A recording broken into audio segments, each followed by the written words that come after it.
inside our minds when we're in a state of fear, and then how that affects our external choices and the direction of our lives. This is well known and well researched in the psychological literature and the psychiatric literature, that when someone is afraid, when someone is in a state of fear, that person cannot think rationally. You resort back to a more primitive way of making decisions, which is highly emotionally driven. And when you're placed in a chronic state of fear, as we have been, you end up in what I would call a traumatized state, meaning that you're not just momentarily scared, you are frozen. You have seen your ability to think critically suspended. The issue is not about COVID or vaccines or anything else. It's not that. That is the polarizing impulse that gives rise to our general sense of ill at ease, which then amplifies our willingness to fall for reflexive classifications like race or, the isms that we want to fight about. The more we can distract people by creating the illusion that says everything is fearful, the more we can manipulate the population. We were groomed for decades to be fearful, whether it was drop and cover. We must be ready all the time if the atomic bomb explodes. Duck and cover. To protect against the threat of nuclear annihilation, or more recently, the impending ecological collapse of our planet in 12 years that AOC and Greta Thunberg keep warning us about. The world is going to end in 12 years if we don't address climate change. How dare you? All of these fears are grounded to some degree in reality. They're not completely invented, but they are exaggerated so greatly that we cannot actually reason through them anymore. When people are afraid, they won't just accept authoritarianism, they'll demand it. They will demand it. Somebody do something. Somebody take charge and tell me what to do. Like, where do I stand? Where do I walk? What do we do? What are the rules? And again, people in power always use that, right? Where they say, never let a good crisis go to waste.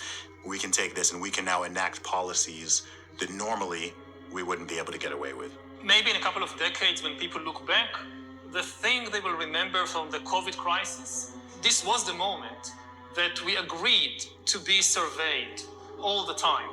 And maybe even after the event is over, maybe we can still keep 30%. And over time, multiple crises, suddenly you have a government or an individual who has far more power than they're actually supposed to. The leaders of the mass, the people who pronounce a narrative in public space, usually are hypnotized themselves. They believe they need to reshape society to be able to deal with the challenges society faces.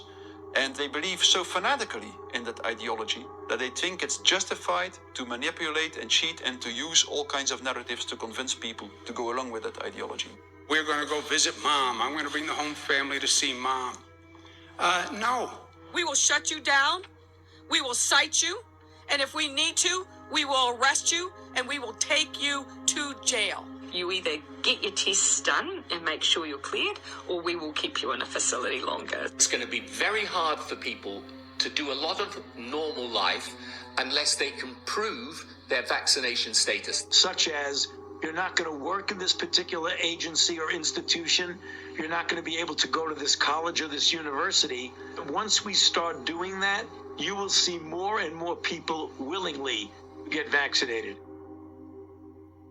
If the fear of losing your job, your friends, family, and future isn't enough to coerce you into submission, perhaps these incentives will entice you to willingly comply. It's everything from cash prizes to college scholarships. Now offering kids 12 and up limited edition Avengers comic books. Thousands of prizes available, including cruises and Super Bowl tickets. They're giving away Ford F-150 trucks. They're giving away shotguns and hunting rifles. Marijuana dispensaries are giving away joints for jacks. Krispy Kreme announcing this week a free donut. And yes, free beers. That's right. Get a shot and have a beer. Today could be your lucky day. California's vaccine lottery. One grand winner to take home up to $5 million if you get vaccinated next week. They made it exciting, right? There's a reason people go to Vegas. It really could be somewhat lucrative if they aren't already persuaded. 13-year-old Joshua says one of the best parts of getting a shot at Mickey D's, lunch on the house. Just think of this when you think of vaccination.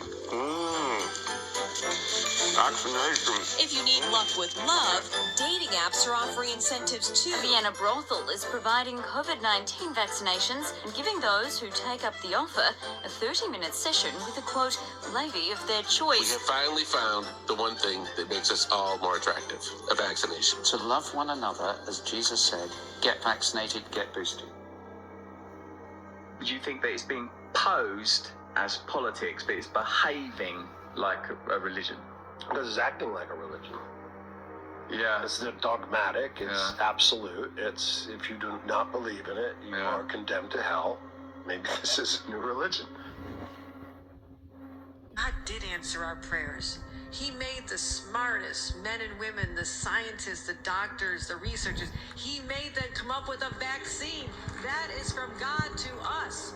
And we must say thank